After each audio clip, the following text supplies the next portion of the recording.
입니다. 그럼 앞서서 이제 신기수 전문가도 이야기를 했지만 오늘 악재가 너무나 많았고 환율 시장만 보더라도요 신흥국 통화가 전체적으로 모두 다 약세였었거든요. 근데 중국장은 1%, 우리는 더 급하게 빠진 그런 상황이잖아요. 거래소 같은 경우에도요. 네네. 지금 환율 시장에 요동쳤던 흐름에 대해서는 일단 배경을 어떻게 해석하세요? 일단은 뭐 이제 환율 시장이 우리나라 환율 시장의 이제 특징이 요즘에 보면은 이제 네. 중국 위안 환율하고 좀 연동된 특징들이 좀 분명히 있죠.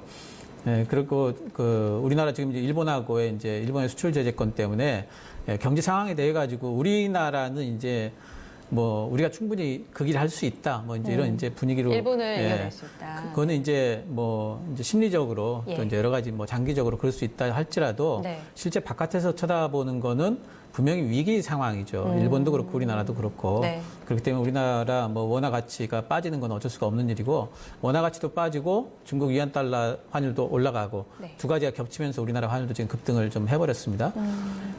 중국의 위안 달러 같은 경우에는 이제 뭐 포치 이래가지고 뭐 달러당 7위안 넘어서 버렸잖아요. 네. 아까 올 때 보니까 뭐 7.032 뭐 그 정도 올라가고 있더라고요.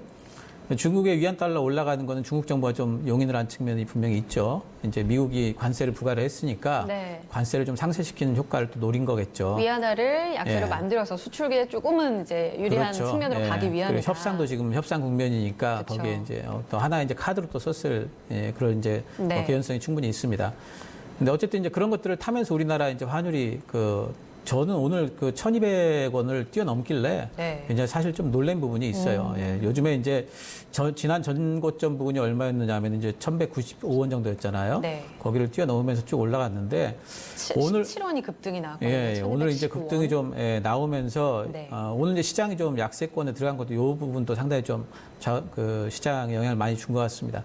환율 차트를 보시면은 환율이 지금 이제 어쨌든 1,210원이 그 위쪽에 이제 벽이었는데 그 벽을 뚫어버렸어요, 위쪽으로. 네. 그 위에 벽이 얼마냐면 1,240원이거든요. 네. 그리고 거기까지 올라갈 수도 있어요, 충분히. 그 사이에는 저항이 이제 적기 때문에 올리려면 얼마든지 올릴 수가 있습니다. 그래서 이 부분에서 과연 어떤 일이 일어날까에 대해 가지고 우리가 좀 봐야 되겠고, 특히 환율이 올라가는 국면에서 지수가 바닥을 잡기가 좀 힘들 거예요. 그래서 하루 이틀 정도 사이에 1,240원까지 만약에 환율이 올라가 버린다면은 지수도 조금 더 추가 하락의 여지도 분명히 있다고 좀 보셔야 되겠고, 지금 상황에서는 환율과 지수와의 연동성이 분명히 좀 있는, 역연동성이 되는 부분이 있기 때문에 이런 부분도 좀 참고를 좀 하셔야 될 것 같아요. 네. 1,200원의 고착화 가능성을 꽤 높게 보신 거잖아요. 김윤태 전문가님 마찬가지일까요? 예, 당분간은 이게 유지가 될 것 같습니다. 환율이라는 게, 네. 자, 극단적으로 환율 지수 두 가지를요. 그 나라 경제 지표를 볼 적에 뭐 GDP가 얼마냐. 네. 이거 어려운 거 보실 필요 없어요. 두 가지를 봅니다. 교수들이나 외국 정기학자들 보는 게 당신의 현재 지수가 얼마냐. 주가 지수를 보면 알아요. 그 나라 경제 상황이 다 있습니다. 왜? 모든 업종에 주식 대표 기업들이 다 들어가 있지 않습니까? 네. 그게 나오는 거고요. 또 하나가 이제 환율이에요. 그 나라가 대외 경쟁력이 얼마나 있나. 네. 우리가 환율 조작국은 아니지 않습니까? 인위적으로 환율을 떨어뜨릴 수는 있어요. 근데 이거는 미국의 보복 조치가 굉장히 엄합니다. 우리도 마찬가지예요. 감시국이란 말이에요. 미국에서. 그렇기 때문에 이거 손을 못 대요. 그래서 그게 아닌 상태로 올라가는 것보다 이게 환율이라는 게 극단적으로 비교를 하면요. 우리나라의 경제력이 좋으면요. 환율 가치가, 원화 가치가 올라가요. 그럼 이렇게까지 안 갑니다. 네. 물론 30년 전은 800원 정도였어요. 우리가 고정환율도 있으면 제가 30년 전에 공부할 때는 미국서 800원을 썼어요. 그러다가 IMF 때 갑자기 1,100원 근처 가다가 갑자기 2,000원을 넘었었죠.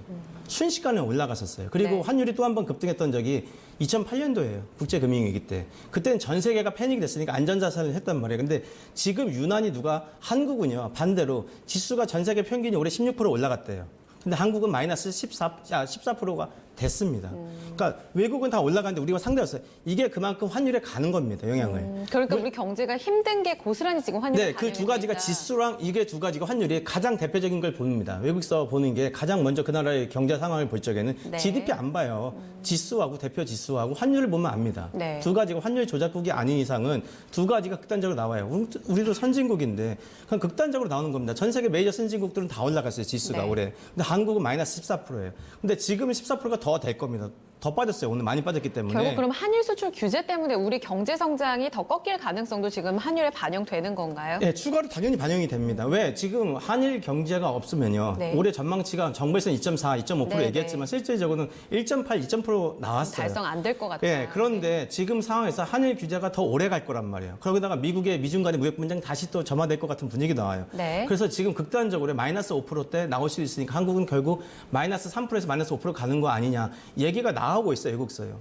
우리가 하는 얘기가 아닙니다. 그럼 얼마나 여기서 최소화 시키냐가 문제일 것 같아요. 지금 2%대가 문제가 아니에요. 네. 플러스를 지키는 게 목표일 것 같아요. 내가 어떻게 보면은. 그렇군요. 1,240원까지도 앞서 이야기가 나왔고 여기에다 안전자산으로 조금 더 쏠리게 된다면 달러나 엔화 쪽으로 조금 더 매기가 집중된다라는 전망들까지도 공포스럽게 만들고 있습니다.